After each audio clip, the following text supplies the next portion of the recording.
पुढची आणखीन एक महत्त्वाची बातमी पाहूया। इतिहास संशोधक इंद्रजीत सावंत यांना पुन्हा एकदा धमकी देण्यात आलेली आहे।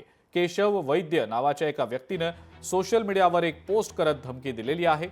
सावंत माजलाय, थोड्या दिवसांचा पाहुणाय, घरी जाऊन खतम करू अशी पोस्ट लिहित ही धमकी देण्यात आलेली आहे। इंद्रजीत सावंतांनी पोलिसांची सुरक्षा नाकारलेली आहे। उद्धव ठाकरेंच्या शिवसेनेने इंद्रजीत सावंत यांना सुरक्षा पुरवलेली आहे।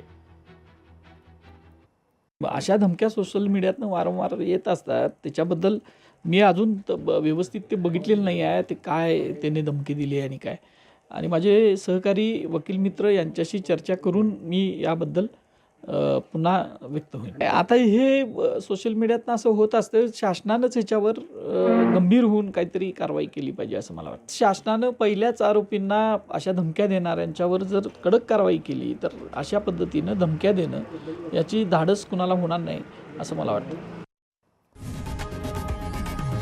लोकशाही मराठी ऐका, पहा, जागरूक रहा।